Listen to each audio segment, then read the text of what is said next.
तो चलिए आगे बढ़ेंगे और सबसे बड़ी जानकारी आपको बता दें कि कोरोना के नए वेरिएंट को लेकर के अब केंद्र सरकार सतर्क नजर आ रही है और कोरोना को लेकर प्रधानमंत्री की अगुवाई में एक बैठक शुरू हुई है। इस नए वेरिएंट को लेकर के पीएम मोदी की समीक्षा बैठक और इस मीटिंग में कोविड टास्क फोर्स के अधिकारी शामिल हुए हैं। आगे किस तरीके से इसे निपटना है, क्योंकि ये नया वायरस है, देश के लिए एक बड़ी चुनौती है। तेजी से फैलता BF7 वायरस के केसेस अब लगातार आइडेंटिफाई किए जा रहे हैं। एक दिन पहले ही गुजरात के वडोदरा में इसका एक और केस आया, सितंबर में पहला केस भारत में आया और उसके बाद से लगातार अब इस बात को लेकर के आशंकाएं हैं कि इसका तेजी से फैलना रोकना होगा। इसी को लेकर के केंद्र सरकार, स्वास्थ्य महकमा पूरी तरह से सतर्क है, अलर्ट पर है। एक विशेष बैठक बुलाई गई प्रधानमंत्री की अगुवाई में, इस पर खासतौर पर चर्चा की गई। वेरिएंट को लेकर के समीक्षा की गई है कि कैसे इसे निपटा जाएगा, क्या संसाधन होंगे, गाइडलाइन भी अब जारी हो सकती है, इस बात की आशंकाएं भी है। तो टास्क फोर्स के जो अधिकारी हैं वो इस बैठक में शामिल हुए, उन्होंने पूरी जानकारी दी है और इसके साथ ही मंथन किया गया कि देश पर खतरा कम से कम कैसे इसको किया जा सके, क्योंकि चीन में इस वायरस ने भयंकर तबाही मचाई है। इसी बीच सूत्रों के हवाले से बड़ी जानकारी हम आपको बता रहे हैं। बड़ी खबर है इस वक्त की, कोरोना को लेकर के इस वक्त की सबसे बड़ी खबर है, कोरोना पर एडवाइजरी जारी हो सकती है।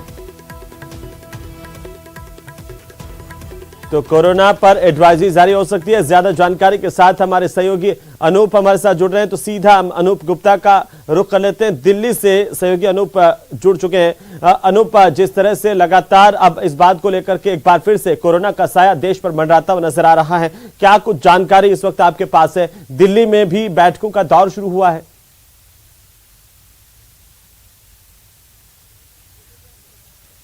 आपको बता दूं कि तकरीबन आधे घंटे पहले प्रधानमंत्री नरेंद्र मोदी की अध्यक्षता में हाई लेवल कमेटी की बैठक शुरू हो चुकी है। आधा घंटा हो चुका है और सूत्रों के मुताबिक इस बैठक में शुरुआती दौर पर एक प्रेजेंटेशन स्वास्थ्य मंत्रालय की तरफ से दिया जा रहा है। उस प्रेजेंटेशन में ये पेश किया जा सकता है कि अभी जो है वो क्या हालात हैं देश में कोरोना के, किस तरीके से भारत सरकार इसको निपटने को लेकर के तैयार है। और उसके बाद बैठक के बाद जो है वो इस बात पर चर्चा की जाएगी कि एहतियाती क्या क्या कदम भारत सरकार की तरफ से उठाए जा सकते हैं।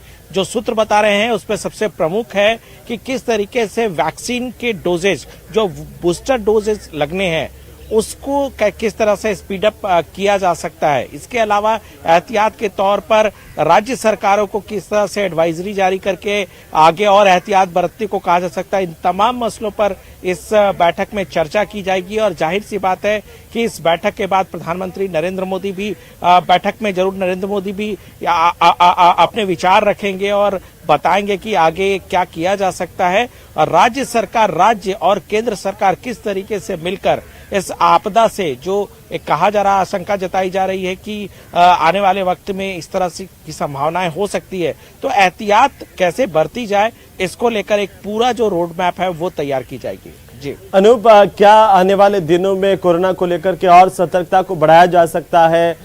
उसी तरह के दौर में हम वापस जा सकते हैं, क्योंकि अब जिस तरीके से आशंकाएं हैं कि देखिए चाइना में जो BF7 वेरिएंट है, ओमिक्रॉन का एक वेरिएंट जो आने के बाद जिसने तबाही मचाई है, WHO की आशंकाएं भी है, तमाम स्थितियां हमारे सामने हैं। तो क्या देश एक बार फिर से एडवाइजरी पर और कोरोना को लेकर के और ज्यादा सख्ती पर जा सकता है?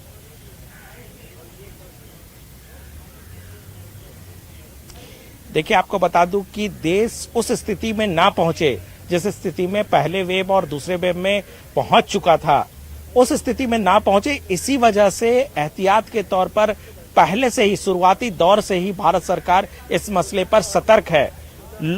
स्वास्थ्य मंत्रालय की तरफ से कहा जा रहा है कि जो सारी चीजें हैं उससे लोग डरे नहीं, बल्कि उस चीज से सतर्क रहे। सतर्कता अगर बरती जाएगी तो जाहिर सी बात है कि इसका प्रभाव बहुत ज्यादा देखने को नहीं मिलेगा। सरकार अपने तरीके से सतर्कता बरत रही है, अपने तरीके से जो काम उनको करना है वो कर रही है। दूसरी तरफ आम लोगों के लिए लगातार जो है वो सरकार की तरफ से ये एडवाइजरी जो है वो है कि किस तरह से कोविड प्रोटोकॉल का पालन आगे करना है। देखिए, अभी तक नियम जो हटा लिए गए थे उसको किस तरह से आगे बढ़ना है वो सरकार का काम है, लेकिन लोगों को जागरूक किया जा रहा है। देखिए पार्लियामेंट का सत्र चल रहा है, हालांकि कल संभावित है कि आखिरी दिन होगा, लेकिन आज भी जिस तरह से खुद प्रधानमंत्री नरेंद्र मोदी मास्क पहनकर आए, लोकसभा अध्यक्ष मास्क पहन के आए, राज्यसभा सभापति मास्क पहन के आए, इसके अलावा सभी सांसदों को बिल्कुल अनूप, एक्चुअली बहुत शुक्रिया तमाम जानकारी के लिए। नजर बनाए रखिए, लगातार अपडेट हम इसे लेकर के